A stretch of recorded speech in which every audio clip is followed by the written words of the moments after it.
most part hers. Some of them are mine. She works really hard to make sure everything's authentic, and we want to make sure everything is through our eyes. So what we present is either scientific or what we have experienced ourselves. So take it from that aspect.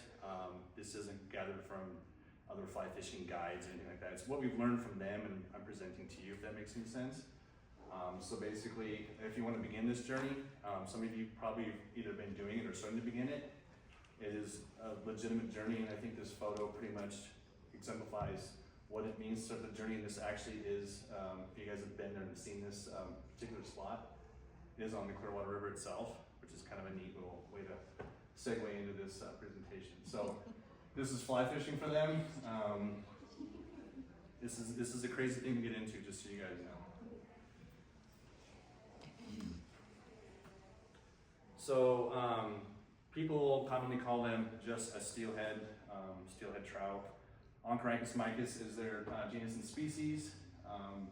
I'll go into the basics, the life cycles and life history of what that all means just in the title of the steelhead trout alone. It'll all kind of start to make sense because there's a lot more to it than even I thought. So steelhead trout, once again, genus and species. We'll go into, first off, to talk about the terminology behind it. So buck versus hen, you can pretty much use these with other trout species as well. The buck being the top fish there, long, slender, narrow head, has a little kype or a hook jaw. They usually develop those for fighting, especially more developed towards spawning time. One down here below, female, more round, robust. Colorations usually aren't as dramatic as a male, although they do have their moments. Which one is a steelhead, which one's a rainbow? Does anybody know? No. Well, for one, they're all the same thing. That's actually your steelhead, and that's actually a rainbow. Isn't that kind of crazy? Yeah. So talking about that, that's a really important thing. So rainbow trout spend their entire life in freshwater. That's the only thing that makes them the difference. It can be lakes or rivers. In those lakes and rivers, rainbow trout can either choose to spawn in the lake itself, run up the tributaries that feed those lakes and spawn in those, or they can spawn in rivers that they're home to. Or in that river, they can follow tributaries of other rivers, other streams, and inlets to actually do that. So all inland, no ties to the ocean, but there's a loose caveat to that. Steelhead themselves are anadromous. I guess you can give them that title as a steelhead when they've traveled to the ocean and have come back. It's not ever possible to differentiate the two by appearance alone. And that's why I went ahead and asked that question. The only way you really can is through genetics, and you can actually extract what's called an otolith, or their ear bone, and you can actually cross-section that. It's very scientific, and it's the only way you can tell by a scientist drawing those conclusions through that way. Otherwise, they're one and the same, and we'll go into the next slide, and I'll kind of go into more detail on how unique these fish really are. So once again, steelhead versus a salmon. Steelhead have repetitive spawning, or they can choose to spawn once, however they want to do it. A salmon, they only spawn one time. So it's the same scientific. So yeah, this guy and this guy, same scientific name, same exact fish. Right. So next slide here, I'm going to kind of talk about the two types. I really don't understand why they're given a direct title. It's just more or less, like I say, still they do what they want to do, and it's really frustrating actually to kind of understand them more detailed, because you can't. There's an A run versus a B run. I understand that in my opinion, the A means first letter on the alphabet, first to come back, and the B run, second to come back. You can't call them one runs or two runs. It doesn't sound quite right to me, but I assume that's why they do it that way. So the A run fish are found in the Snake and Salmon rivers for the most part, not always, but the majority of them are, and the Grand Ronde as well. If you guys have heard of the Grand Ronde River, we'll talk a little bit more about that. The return to the river system, usually a little earlier. June through August is about your general time for that being. They spend about 1 year in the ocean, so they don't get quite that that size. And they're usually 4 to 6 pounds, 23 to 26 inches. These are all on average. They can kind of vary. This fish here is out of the Salmon River, and that's your common, typical A-run fish. And then you have your B-runs, generally found in the Clearwater River. However, you can have some larger B-run fish run up the salmon and snake as well. It's kind of strange because obviously the B-run fish come out of the snake, and I'll get into the whole web of where they come from and how they move throughout the river systems. The return is a lot later, September, October, November. They kind of tail in there. They spend 2 years plus in the ocean. Some have been known to stay 4 years, and that's when they get really big. Average 10 to 13 pounds, 31 to 34 inches. However, Clearwater commonly has fish 36 to 40. So they get really, really big. And then we'll go into the life cycle. This is where it gets more detailed, and then kind of gives you an idea of how diverse their functions are and what they want to do and why they want to do what they do. We don't really know why, but anyway, you can start this any way you want to start it. You can start with the eggs, you can start with the steelhead itself. I'm going to go ahead and start from the ocean side. Like I said, when they come from the ocean, you can follow the pushing arrow over to your spawning steelhead, because once they've done their growth and they've spent their time in the ocean, they're going to go ahead and return home and do their spawning, and they're going to deposit their eggs. Same thing as a trout. They do similar habitats too. Deposit in redds that they build, eggs. Hatch, become their small larvae, and they will swim up, become your fry or your par. I know you guys have probably caught small rainbows here in town, those 6 to 8 inch rainbows, and they have those big, beautiful blue halos, those big par marks. That's where they get the word par from. All juvenile salmonids will have those par marks, whether it's a salmon or a brown trout or whatever. That's where they get that word from, is par marks. It's a juvenile stage of a salmonid. From there, they can make a really weird decision, like teenagers do. They do whatever they want. They can be a resident rainbow and just stay there and live as a rainbow their whole life and never go back to the ocean and just choose to spawn there and like where they live. Or, I don't know, like maybe they'll spend 3, 4, 5 years and then, oh, I want to become a steelhead and I'm going to return back to the ocean. Who knows? That's why you can never differentiate what is what. But if they do choose to go back, they'll go into a phase called a smolt. And they're usually, I'll go into the more details of timelines in the next slide. It's their transitional stage, and then we're going to go back to the ocean and become a steelhead. I don't think I missed anything except for one really unique component. Here, it's kind of small, but easy one to miss. If the steelhead actually comes from the ocean, goes through all that process, and then does their spawn, and then decides, I want to do it again. I don't know why. Go through all those dams, go through all those problems, go through all those obstacles, and they're called a kelt. I didn't know that. And 20% of them will try to do that. Of those 20% that actually do a whole round, I don't know, and it's not known, but it's rare, and it does happen. Do you know how many of those are wild versus hatchery? That's the other thing that can get really in-depth too, because not all hatcheries, and I'll get into how you can tell the difference between hatchery and wild. We don't know, because not all hatcheries clip adipose fins, so we just don't know. Only thing you can do, kill that fish, remove the otolith, and see where it came from, where it's traveled. That's Remove the what? The otolith we talked about earlier, the ear bone. You have to kill that fish, take that out, and then do your cross section to figure out where did this fish come from, and that'll tell you its life history. It's almost like rings on a tree. Cross section, you can actually go through those rings, and each ring will have specific water quality parameters that are actually embedded in those rings. I don't know how the whole process works scientifically, but I do know that's how they cross-section and they actually pull that data out, and they can figure out where they went and how old they were. So the 80% that don't return to the ocean for the second time, they just stay in the rivers? They could die. They could just be like, okay, I retire. They could be just a normal rainbow and just hang out. So then if we catch them and they didn't return, then we're calling them a rainbow now? You can call them, yeah, that's the thing. Is, do they like return to a rainbow stage? That seems very scientific. It is. It's just like this whole web. And to me, it's like it's confusing to even look at. But if you kind of walk through it, you're like, well, that kind of makes sense. But why would they do that? No idea. So does every rainbow trout have the capability of going out to the ocean? So this is all in theory. So like for example, in California, when we had droughts for many years, people put dams in, kind of mess up the whole systems, right?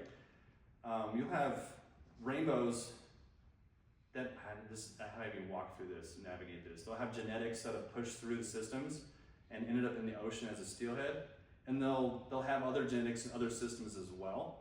So over the lineages, over the years, over the decades, they'll start using other tributaries that they've actually bred or spawned with another salmon or another steelhead out of another drainage, and they'll just kind of keep their lineage alive that way. And say like the Klamath Dam moved out of the way. You guys have heard of that? Yeah. And fish are starting to come back. Well, why are they starting to come back? Well, they've always tried to come back. They always hit the dam and they can't make it any further. But now that the dam's gone, or water returns, like in California, we've had some new rivers that have just finally started to return water back, and now steelhead are coming back. How? I have no idea how, but that's kind of like a theory. There's still instincts that are still bred within these fish. They still want to try, and then if they find a route and it's open, they're going to try it. So it's kind of neat how they can just kind of keep coming back. And then we'll go into more detail into the life history of these guys. So, through that whole web I just went through, we'll go ahead and start with the hatch in the summer, the fry and the par, the juveniles. They'll spend about 2 to 3 years on average in the rivers. They'll eat just like a trout does, like a rainbow does, before they become a smolt and decide they want to go to the ocean. And this is the really unique part about even salmon do this, or even any other kind of trout species like an Arctic char or a bull trout, things like that. They'll actually, these other fish will actually follow steelhead back to the ocean too to kind of follow returns, and they'll end up in estuaries, and their bodies will actually transition to saltwater. So if you guys can imagine, when if you're living in fresh water, your body actually the cells have to be salty. Otherwise, your cells will absorb all the water and your cells will explode. So when they go out to the ocean, they have to flip that. So their cells are actually turning over to be fresh water as opposed to salt water. So their cells don't burst. Kind of a unique transition, smolting. So hang out in estuaries and do that transition. And when they're moving over that way, their bodies will change, their mentalities will change. It's still not very well understood. And when they head up to the ocean, like I said before, about 1 to 4 years in the ocean, I'm going for their feeding habits and their eating habits, which is still not understood very well either. And then they return from the ocean in the fall. They'll actually stage or winter out in large river systems and wait for that magic moment in the spring, either for a temperature change or for a river to rise, runoff to move, and that'll spring them to move into spawn mode. And it's generally in February, March, April when the water starts to change. So ocean eating habits, I mean, they're hard to even find in the ocean themselves. Scientists have tried, they've had little success. They just kind of disappear in the abyss and do their thing. I have no idea if they follow ocean currents or if they follow certain certain pathways, but it's so erratic and not well understood. We don't even know what they eat. We do know that they found in their guts some fish, mollusks, squids, crustaceans, those kind of things, pretty common stuff. However, they have found things like bird feathers, so that shows that they're feeding on the surface. So very opportunistic, whatever they can grab.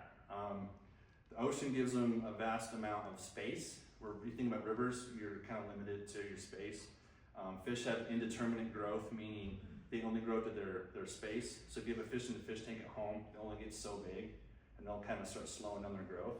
If you're in the ocean, this thing is huge. So your fish can grow super fast. The water temperatures are very favorable and very consistent. And obviously their feeding habits are very, very high. And their proteins they get out there are insane. So that's why they get large so fast. The river eating habits, like I said, they're trout. So when they do come back to the ocean, they'll actually feed their way back to the ocean in juvenile stages as well. They'll eat insects just like a trout do. So if you have your kelp, they've been known, they come back, their bodies will switch from spawn mode back over to, I guess, survival mode or feeding mode. I gotta get energy back to go back to the ocean. So they'll actually start feeding their way back to the ocean. Nymphs, minnows, just like a trout does. Kind of interesting, I had no idea about the kelp part. Any other questions? Can we put chips in any of? I'll get into that for sure. Yep. So the spawning steelhead are not eating, it says. Yes, they're not. So they're transitioned to spawn mode. So I'll get into that too. It's all in theory. We do not know why they grab what they grab, but the key word is are grabbing. I don't know if they're necessarily eating or digesting. So if the A-runs are coming in the spring, summer, Yep. and they're not spawning till the spring, Right. that's 6 months. Right. They're losing weight as they hold weight. Yeah. It's interesting. So they come back from the ocean at their peak, meaning their peak health. They're super strong. So when you go to fish with these things in the fall, they are very powerful, very strong. Water's warmer. And then when that water temperature reduces to around freezing, 34 degrees, they almost become like stagnant, or they kind of almost sleep. They become real slow, real sluggish, and they don't use as much energy that way. The rivers are low. They can find these big holding pockets in waters and just kind of hang out and just wait.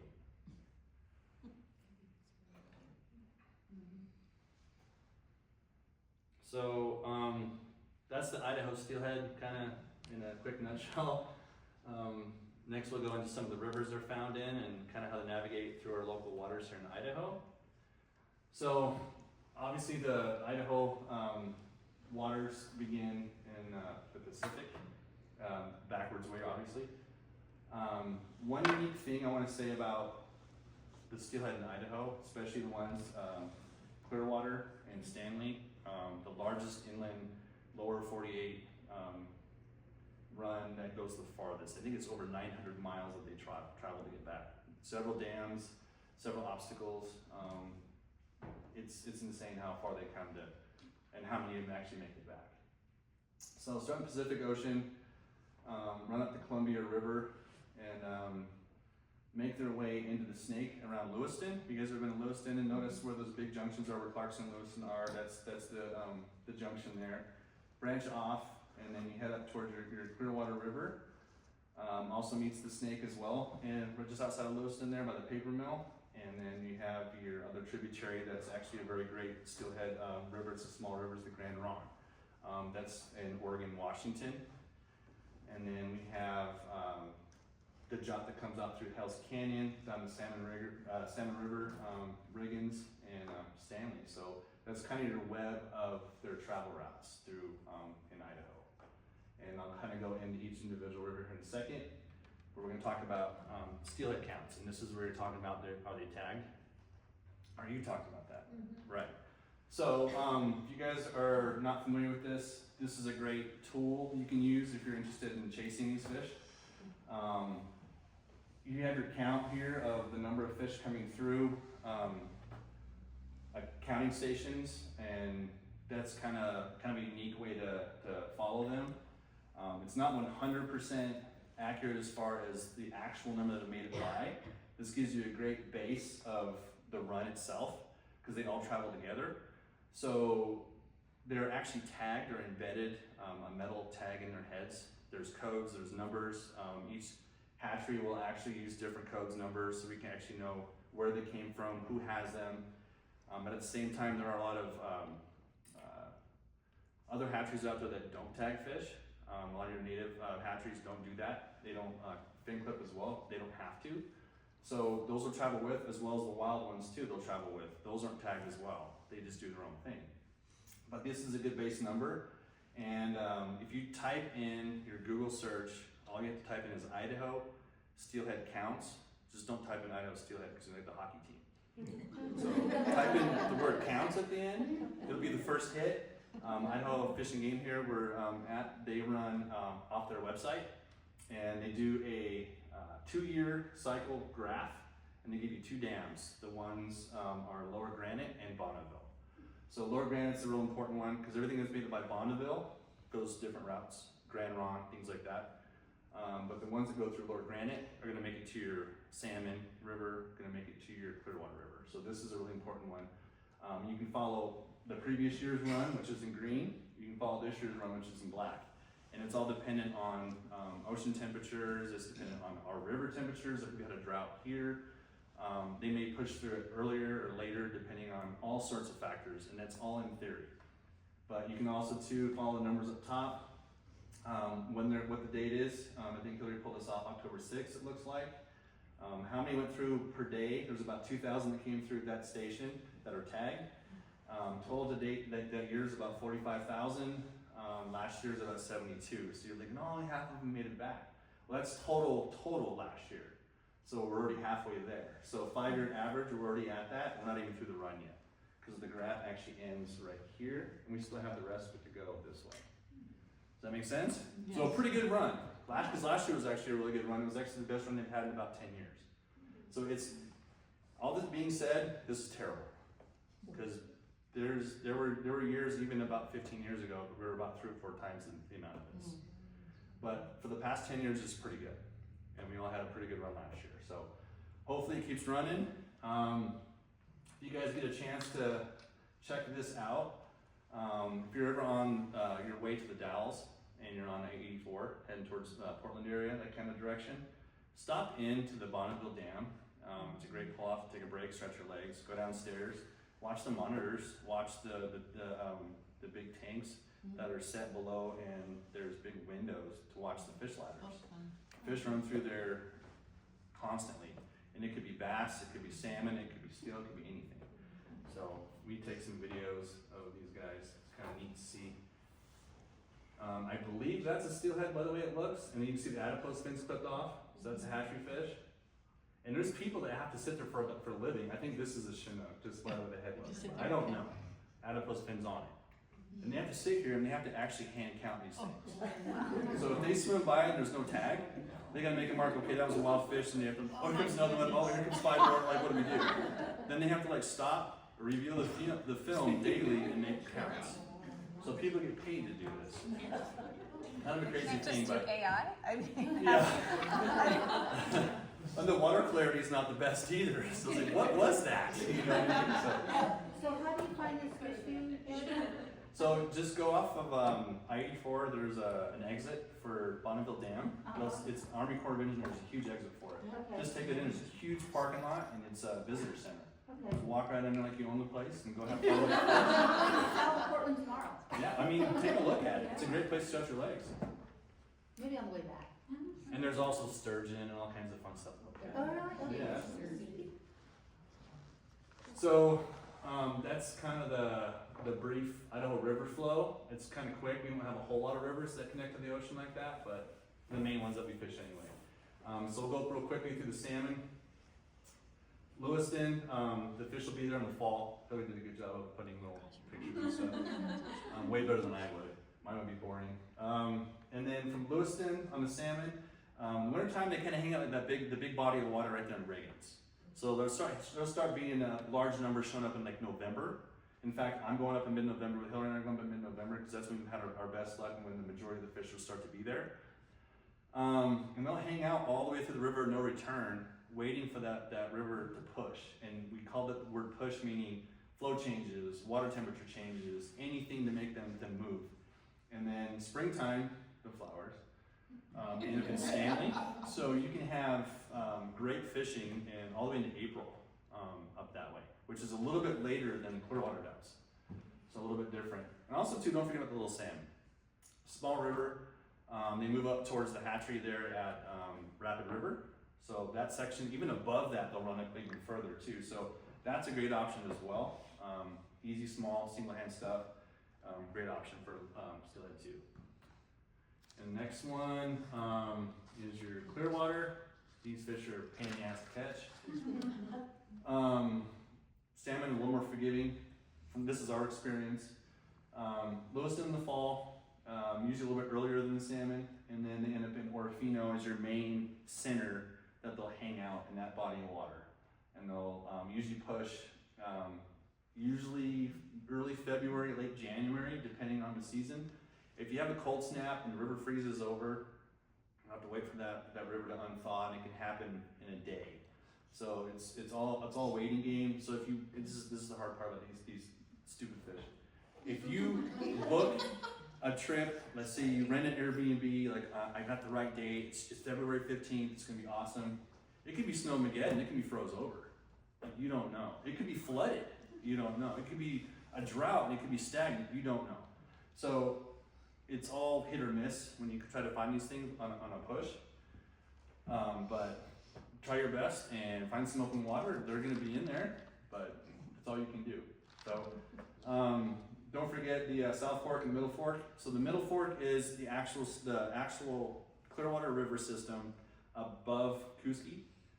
And the reason why they call it the Middle Fork, you actually see a big sign on the bridge, Middle Fork, Clearwater. People get that confused, but don't get that confused because it pays off my next slides and why we call it the Middle Fork. When the South Fork meets the Middle Fork, becomes the main Clearwater. But the South Fork is the main spawning area for a lot of the hatchery fish. Some wild ones as well, but also the Middle Fork is as well. And then we go to, real quickly, Grand Ronde is a phenomenal option. It's a small river. It's local. It's real close out of Lewiston, not far at all. Washington, Oregon. Make sure you have your licenses correct. It's a huge tributary to the Snake. Mostly A-runs. When you get to Washington, Oregon, they have their own rules and laws with their steelhead. In fact, I know that if you catch a clipped steelhead and you let it go, it's illegal. So those kind of things you have to keep in mind. They don't want hatchery genetics mixing with wild fish. So that's just an example to pay attention to their regulations depending on what section you're fishing. And they're late September fish just like anywhere else, and spawn in March, February, March, just like anywhere else. It's gonna say great smaller river, just like the little salmon. Switch rods, single hand rods are great options. You can also use a spay rod too if you like, but if you're not into the big stuff, you can use the smaller stuff as well. It's not so intimidating. And those are your river systems. Any questions on these ones?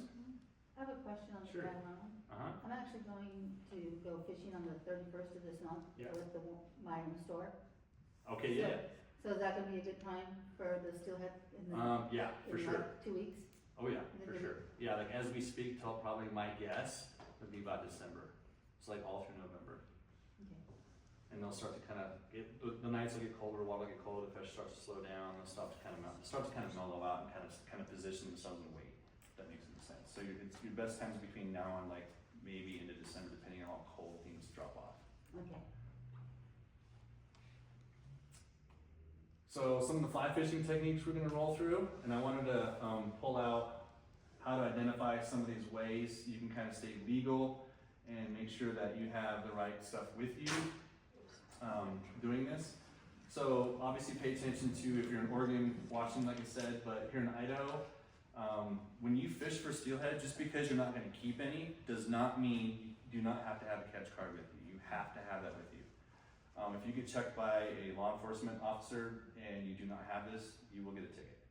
So make sure you have your catch card, and you can have a hard copy or you can actually have it on your phone. However, if you do plan on keeping fish, which happens every once in a while, like I take a couple home sometimes too, especially if they're hatchery fish, of course. Filling it out, I've had problems with it when there's no service, because you have to hit log and it has to go to them. And I've had just the wheel of death, and I'm nervous, like I just killed a fish, I can't like log it, and I'm gonna get checked. Why didn't you log it? Question? Yes, so if I'm not fishing for steelhead, I still need a steelhead license if I'm fishing? If you're not fishing for steelhead and targeting them, I wouldn't worry about it. Just Okay. tell them, hey, I accidentally caught a steelhead, I'm not fishing for them, like, leave me alone. It was a mistake, I didn't mean to. You can also pull the card, hey, they're rainbow trout too. Would they like look at It's a the fly rainbow. or something to tell if you were targeting them? Like if you have on steelhead type fly, say go. Like, I'm gonna go ahead and say this. I would assume the game wardens that are working in these areas should know what a steelhead angler looks like, or to know if they're targeting them. Otherwise, they probably shouldn't be working there. But if you're there with a single hand rod, you're casting like a dry fly or something, or have like a typical nymph rig or something like that, either I mean, it's speculative, right? So like you can appear to be fishing for trout, but actually targeting still because you don't know what you're doing. Or you can be like, oh, I'm trying to catch a trout or a whitefish or something. I'm just here to get a line wet. It's kind of game where my Wacky Tuesday. Just so you know, there's piles of steelhead in here, and you're probably gonna catch a trout or whatever. I don't know. So I guess it's all speculative in how they want to handle it, but I would assume that they should. If not, be like, whoa, I'm just trying to catch a trout here. But yeah, does that answer your question? It's kind of vague, I know, but like, I've been asked that question before, but if I was a law enforcement officer, I would look at your setup and I would ask, and if you have like a size 20 on, you're not gonna catch a, Yeah. 20-pound steelhead. I mean, if you did, that'd be phenomenal. Anyway, you know what I mean? Hey Jason, Sure. can you download the catch cards from IDFG's website, or does it have to be? Is it an official document? So the best and easiest way, download the outdoor app. Yeah. And it's all on your app. You just open up catch card right there. Boom. But you said there's problems with it being. So it'll open, paper. and then you log your catch and pull all your data, and you hit send. I don't know if it sends or not. But it'll So- still, even with when you're offline, it will show like your catch. So you could show that to a law enforcement officer. That's the thing is I couldn't see that it had sent or that it was Just there was or where it already went. gone. I don't know where it went, if it went. I don't know if Oh. it went back into service then it sent. I don't even know, and nobody called me and said, hey, did you catch anything? I didn't get that call, so I don't know. But I went ahead and went home right away and got my hard copy and filled it out just to make sure. Okay. So I don't know if there's glitches. This is the first time I used it this last spring, and I found that I was on the South Fork and I couldn't get it to work. So I didn't have the confidence in it. And Okay. Riggins doesn't really have phone service. Riggins does not have phone service. A lot of places don't, so it's like, what do you do? So I got nervous on that. I mean, if I were you, I'd just stay on the safe side because it's new. It just came out last year. Take your catch card with you. But is the catch card, is it downloadable from their website, or is it an official document? It's that an you have official to, hard you have to copy. pick it up from here, or? You can have I think there's I could be wrong because they're changing stuff all the time to make it up and new. Some states don't print anything anymore. I'm pretty sure Idaho still does. So if you buy it online, you can select mail and they'll mail it to you. Or you can come here to the office and say, hey, print me off a catch card. TRR, they'll print it out for you. Yeah, they'll print it for Three you. Rivers? Oh, okay. I have to go there anyway, so. I think Idaho does too. They do Yeah. prints there too. Yeah, they do. Yeah, they'll print there and they'll print here. I mean, I already have the steelhead license, I Yeah. just I didn't opt to do the printed catch card. Yeah, I mean, At I the would time, so. just to be on the safe side, but If you wanna catch fish, don't get one. that don't bring a net either. No, just go. So that's the another way to tell too. If you're gonna do that, make sure you have your adipose fin. Make sure it's removed with a healed scar. And this is bizarre, and it has happened. People will catch a steelhead and then clip that fin and throw the fish back. That's not a healed scar. A healed scar will actually have coloration, and there'll be no white or flesh. It'll be healed over. Why would you do that? They want to catch a whole bunch of them because after a while, if you have a run that pushes through and it's a set run, maybe like 1,000 fish, and they'll end up in these pools that they've been fishing. These guys have been fishing for weeks, and they're usually locals.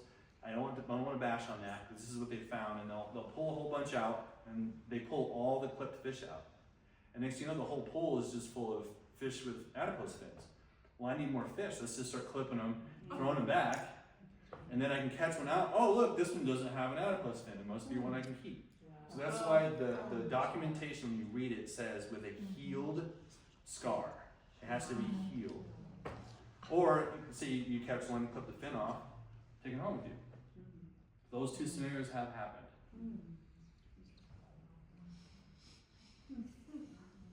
So we'll start off with nymphing. So time of year, you can nymph them all year if you want. Doesn't matter. But the best time to do it is in the fall, and this is traditional nymphs. That being said, throw a hot color on there.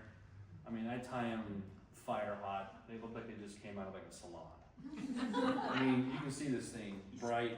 I mean, it's a stonefly, but does a steelhead know that? I don't know. Is that what they see in the ocean? I don't know. Do they eat it? Yeah. I don't. Do I know why? I have no idea. Fall. I've caught them on the Grand Ron and done really well with just traditional stoneflies. Just the basic ones you buy at the fly shop, no hot colors, just regular stoneflies. I don't know if they're still hanging on to that, you know, instinct coming back in the river, maybe grabbing stuff. Because remember, like I said, they're not really eating.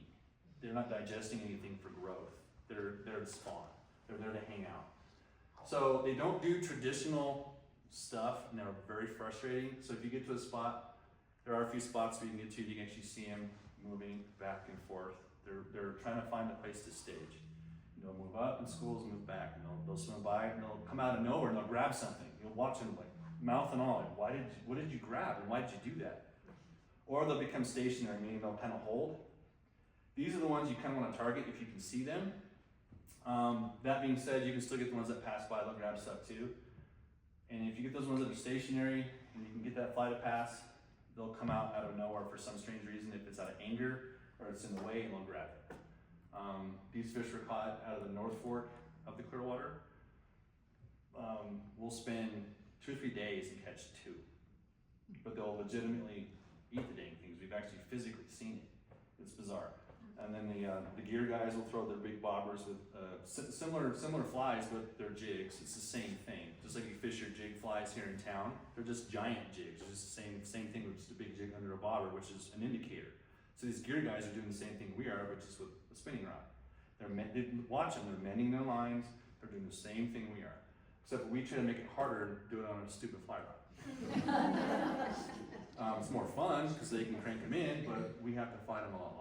So anyway, fall, you can use your regular flies, but you know, throw hot colors on them. Make sure your hooks are stout. Don't just get a cheesy regular stonefly from the fly shop. Make sure it can hold a fish and a large one, because they'll straighten them out and break your hooks. Some of the leaders you want to use, long, 9 to 15 to 20 foot leaders depending. So you want to increase your rod length. Switch rods are a great option if you want a nymph. It's a lot easier to handle all those long leaders and cast. Single hand can be difficult because you usually start with a 9 or a 10 foot rod, and it's a lot more shoulder work. It's a lot more action to get that thing out there. You have a lot more weight. So pay attention to those things. These fish will both cut on single hands. It's really difficult. You have a lot more leverage with the longer rod too. And then that being said, we'll move on to the next spot real quick. Some of the waters to fish, obviously where you see them, but usually the best water that's a nymph is usually 6 to 10 feet deep at most. And then it's got to be about walking speed. Any slower than that, you just can't get your drift to pass by fish that are active. And if it's any faster than that, they're just not going to hang out there and actually like look for things. They're going to move right through it. So that's where we found them the most, is that water that's about walking speed and usually quite a bit deeper. So when I go to the Grand Ron, a couple days before, we're gonna fish the Wallowa River. Do you think I could nymph for steelhead on the Absolutely. at that time? Absolutely. Throw some rubber I legs would. or something? I definitely would. Okay. Definitely would. And get that water that's at that walking speed. It's a smaller river, so that waist deep plus deep water. Absolutely. This is if you're really insane. Jill, it's Jill. This is, I told you how many, I tell you how many we catch sniffing, right? How many of you guys catch spade fishing? 0 a lot of times. We caught 2 in sniffing in like 2 days, and this is months, years. It could take Hillary 2 years to catch that one fish. Yeah. So, I mean, you can get lucky, fall in the water and catch one, or you can be there for a whole year not catching. So, it all depends on your mental capacity and on how you want to pursue it. If you think that you're going to catch one, have at it. But if you don't think you are, don't do it. Go into it with positivity. It is difficult and it's not a lie. If you have positivity and you have a desire and a heart to pursue these guys and know where they came from, know about them, respect them, this is a phenomenal way to do it. There's a lot to it. Time of year to get the most aggressive fish on a spade setup is the fall. However, you can spade fish for them all into the spring. It still works. It doesn't matter. But fall's the best time. The water temperatures are right for it. The fish are hot for it. Two-handed rods. You can spade fish with a switch rod on small rivers like the Grand Ron or little salmon places like that. But two-handed, 13 and a half to, no joke, 20-foot rods. They're like telephone poles. People throw these things. I'm gonna go into a little bit into Scandi versus Skagit. It's more details, and this is all theory on how people feel and what they're comfortable with. You can throw whatever you want, and everybody you talk to at this experience in the river will say something completely different. And a lot of things are similar, I will say that, but there are things that people have confidence in, and once again, why it works, we'll never know. Look at these stupid things. Why? These things aren't even that big, really, but they grab them. Scandi, long belly, super long tips that you connect to your running line. Rides high.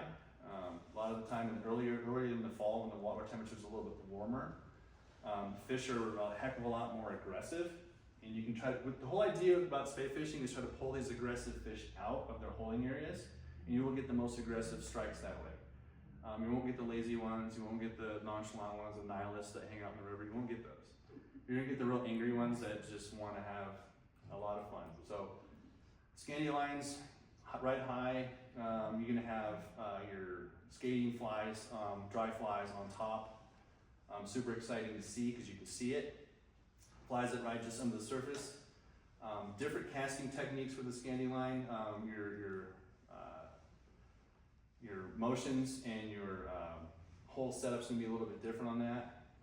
You gotta play with it. Everybody's also built different when they cast. Your Skagit heads are aggressive. They're heavy. They're built forward. They're shorter. They're made to turn over bigger flies that are heavier with barbells or any sort of lead to them. That's your Skagit. If you add a tip to those Skagit lines, which is an extra chunk of line, it could be sinking, so it makes that heavy. So there's lots of things you can add to this and play with lengths and depths, and there's all kinds of things you can play with. Super technical if you want to get really in depth with it. No joke, Hillary has had the same setup, same head, same line, same for many years and caught fish finally. So it doesn't matter, and this year she's finally starting to branch out, get a little more comfortable with different things. So it's any way you want to take it. And then the waters to fish when you swing are what I call center line runs. Does that make sense what a center line run is? I have a video to show you, but it's when the center line of the current flows through the center of the river. So you have a river right and a river left aspect, and you have a calm section that kind of runs on each side. You guys have probably seen these long, straight runs. Usually fairly shallow, about waist deep to about chest deep. Kind of fast. They'll usually be about 1.5 walking speed. And these are the runs you look for to pick these fish up. Lots of boulders and rocks for them to kind of move around into. And they're moving through these things. And they'll stage up in these. And when you cast that fly out tight at a 45-degree angle downstream, you're swinging. That's all you're doing. When that thing swings, you're tight to that fly the whole time and you're watching it. All you're doing is enticing them to come out of their school and attack the fly. So this is kind of what the river will look like with your center line run. You can kind of see that center line there, see that? So this is the ones that you want to swing. It's a very classic run. This is on the Clearwater. I believe this is below Hog Island. You'll see the signs for that pull off in there. So you'll see these river right, river left. You can fish at both sides. Some sides are better than others. It's all up to you how you want to run it. Usually you start at the top and work your way down through it, covering a whole bunch of water. And this is Hillary doing a demo at a spay clave in Orofino. That's not her rod. The guy talking is not me. She does these things by herself. Huh? You gotta feel good, huh? So that's just to give you an example of a cast. They probably gave her some like $10,000 Berkheimer or something crazy to throw around, but that's your two-handed rod. So that's your spay fishing, and then we're going to go into the dirty beans. Phenomenal way to catch a fish. I do it. I encourage everybody else to do it. I brought some examples of those, and then Lisa also brought her fly box with these swinging flies because I should have this stuff with me, although I sent all of it with Kim and Hillary and Lisa, and Hillary still has it. She's up because on her way home, she's gonna fish on the way home too. So she has all the flies, but Lisa brought hers, which is phenomenal. So I can give you an example of what those look like. I did bring beads.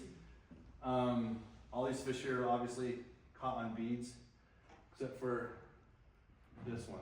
That one was a unique fish, and I will say it was Idaho's lowest run in history. And I don't even know why we decided to go. And we went to the Middle Fork of the Clearwater in February, and there were guides that were rowing their clients around for weeks, never touched a fish. And she caught that phenomenal thing. It was unbelievable. That was on a jelly egg, stuck on a hook. Yeah. So time of year, January to March. I don't recommend using beads in the fall. I mean, you can, I've tried, it doesn't work for me. And I've talked to my friends, it doesn't work for them. I just think their mindsets are different, and this is a theory from me, and I've heard some other people might agree. They grab a bead because it's an egg that is going to be competition for them. And when they grab it, they don't let go of it. So they're going to try to kill it and crush it. This is my theory. And some of the techniques for this, I will tell you, if you think about it, you're fishing the Clearwater, let's say out of a drift boat or something, and you're down 15, 20 feet, and your indicator sinks, you set the hook. We just ripped all that line out of the water that took how long to get down to the bottom, and you just ripped it all through your hole. So you had one shot. Our thing that has worked very well for us, indicator sinks, throw a huge mend upriver. Usually that indicator will pop back up. That wasn't a fish. That was a bottom. And then it sinks again. You can actually see it move and start to swim away. Throw that mend in there. Oh, it's still down. This is how long they hold on to it. You can strip tight to it, and then you set the hook, and they still have it. They won't let go of it. So keep that in mind. You increase your opportunity by keeping your setup in the water and not setting the hook every time. They're not like a trout; they won't spit it out. Does that all make sense? Huge tip. Try it. I know it's hard because we do it with trout. Oh, I didn't set the hook on time. The fish spit it out. In the spring, he won't spit it out. Okay. Leaders, super long, 15, 20 feet, because that's how deep these holes are when you're fishing for them. Obviously, you go up the South Fork Clearwater, these other smaller rivers, use your traditional 9-foot leaders and adjust accordingly. But for these big rivers like the Clearwater, these holes are insanely deep, and these steelhead will pocket out these giant deep holes. We use drift boats, and in the drift boats, we'll use a spay rod to cast these giant lines. So much easier to use a super heavy integrated line. Does anybody know what an integrated line means? That means there's a head that is actually glued or attached to it. There's no loop to loop. It's already glued into it. It's all one line. It's integrated together. And that way you're not getting hung up every time you're trying to cast that line. It's a smooth roll through your guides. And this is what they're designed for. This and or lake fishing when you're trying to cast large, long leader setups, say like on Pyramid Lake or something. So those are the two scenarios you want to use these. Lake fishing or throwing these giant rigs off a drift boat. It's just a one big roll cast. You can actually use some of your spake techniques to cast these big rigs out there. And a big 13.5 to 14 foot spay rod is going to be your best bet. All rods, in my opinion, should be 7, 8, or a 9 weight. And I would not say it's a bad idea to even have a 10 weight. So any of those rods will handle these fish. If you go any less than 7, you're going to be well undergunned. So make sure you have a heavy duty stiff backbone rod for these fish. They're pretty impressive. I think that's the basis for this one. Any questions with the gear setups, anything? Okay. We'll go into some final thoughts, wrap this up. So a lot of cool things on this slide. Let's go through tips and tricks real quick. You can do spay casting lessons if you guys choose to pick up a double-handed rod, and this could be switched, it could be just for nymphing, it could be just to hold that rod and figure out, okay, what am I holding on this long thing? What is it? What can it do? What can I? How can I dial it in so I can actually use it effectively? John at Anglers does a phenomenal job of teaching. Yeah, they also hold. You have to kind of ask. They kind of hold them occasionally. We call them spay church. So you can actually go down to the Boise here in town at Morrison Park. Go into the shop and ask, hey, you doing spay church this Sunday? And they'll kind of get a word on that. And we'll all show up, quite a few of us, and we'll just go out there and just grab our two-handed rods and just play in the river. We'll pick tips up from each other. We'll share each other's fly rods back and forth. And change heads and just go out there and play with spay rods. So that's a good way to get into it as well, and also create new friends. Chris at Geronimo at Boise River Guides does spay casting lessons as well. He's local. He's a great one to call too. So if you want to get into spay, that's a good way to do it. Steelhead fishing, it's brutal. The best weather is the worst weather because it makes fish move. Prepare for cold, rain. It's just the way it is. What did it do this last week? Rain all day, Was it cold? yes. Yeah. Not too bad. It was But cold. not too bad. See, we got a positive Well, vibe there. one Love day it. it stopped. Love it. Heated socks, at Costco, they usually carry good brand heated socks. Hand warmers, bring those. Something warm in a thermos, whatever you want to bring for that. Soups, hot drinks, nitrile gloves. Has anybody ever used nitrile gloves when steelhead fishing? Yes. Phenomenal idea. You can coat those, like Hillary has fingerless gloves. I use full wool on mine. And also too, if you use a wool glove, believe it or not, you can actually handle the fish a lot easier. Because otherwise if it's just nitriles, they'll slide right through your hands. So wool's a great one, just make sure you wash them when you get home. I know Hillary's forgot to do that. After handling fish even, kind of stinky. Bring your wading staff. These rivers are brutal with boulders. And make sure you stud your boots well. Like I said, they're not fun. Don't fall in these cold waters. And I know it does happen, but if you do those two things with the wading staff instead of boots, it'll really help you out. Make sure you wear your river belts. Be safe. Go, and if you can, I know Hillary's done it. It drives me nuts. Go with somebody if you can. You guys have heard of the spay clave or spay gatherings? They're all over the United States. Majority's on the West Coast, but if you can follow these things, there's one here in Orofino, put on by the Red Shed Fly Shop. Poppy runs the shop. It literally is just a shed, and it's stuffed with the most fly gear you've ever seen in your entire life. It would put any of the fly shops here to shame with how much stuff's stuffed in here, and its quality. These guys are very unique. They do come to the Fly Fishing Expo at the Idaho Expo here in January, so say hi to them. And they put on the spay clave there, they're the hosts of it.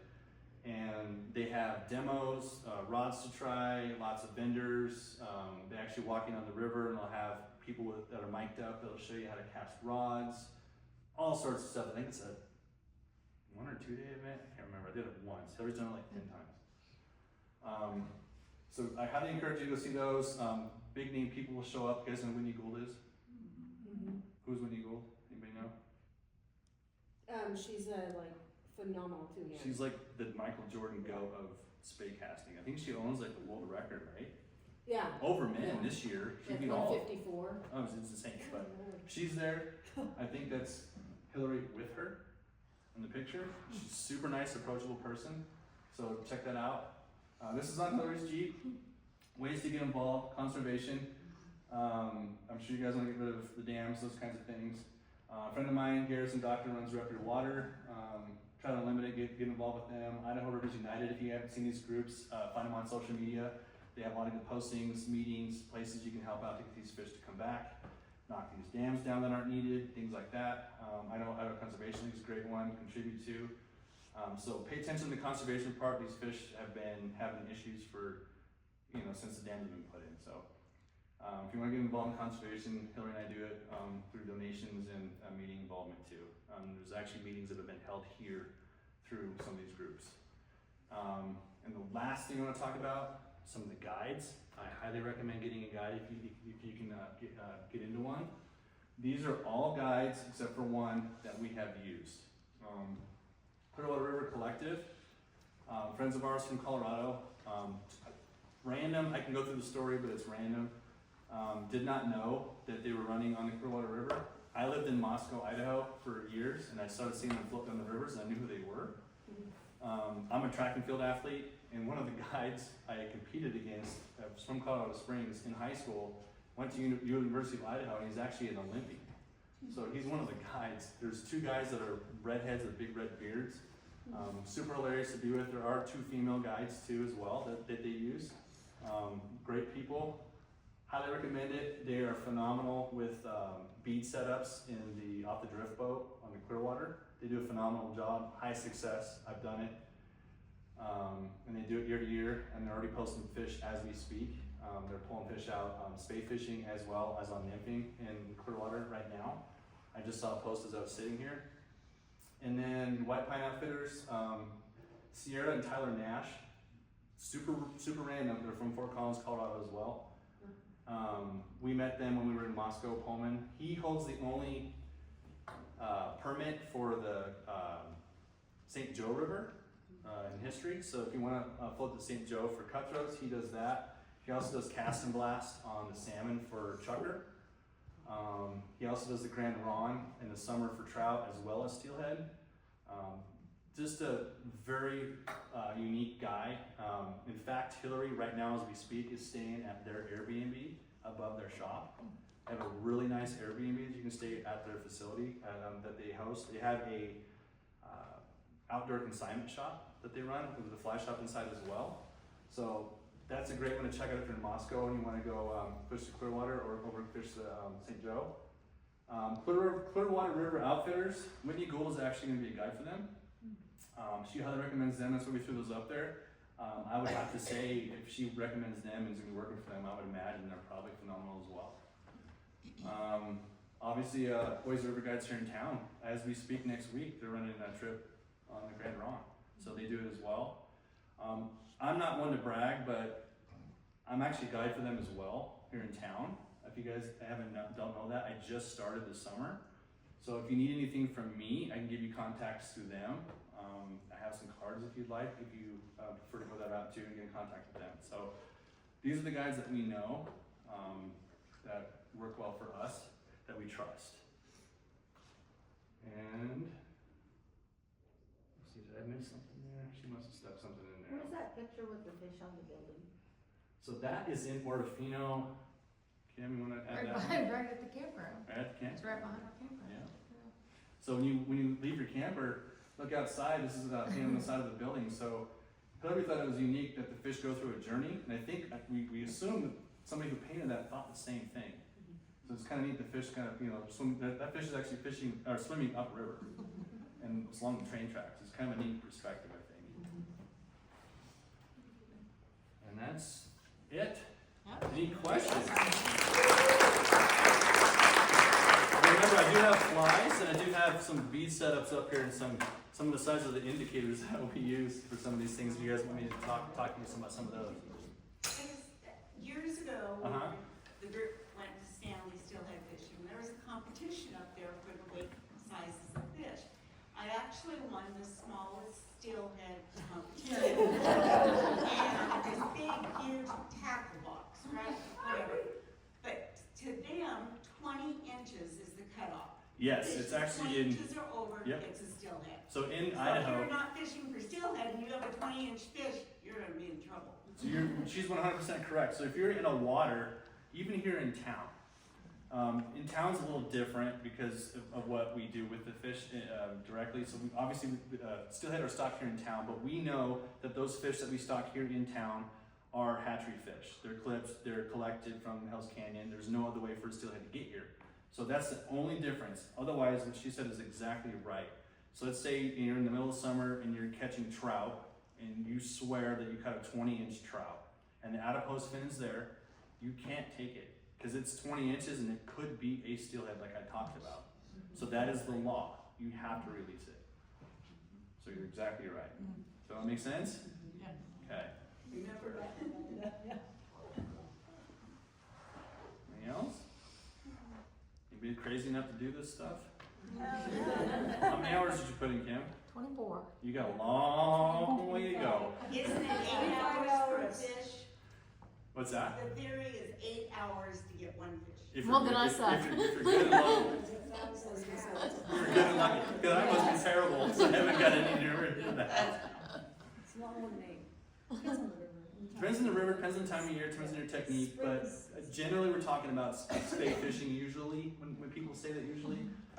If you know where you're going and you have it dialed in and you know where the fish are at, I hate to say it, wherever the cars are parked, there's probably where the fish are. Just saying, be creative when you start seeing these situations. You see cars parked, okay, there's probably fish in the area. Somebody said something to somebody, social media, text, whatever.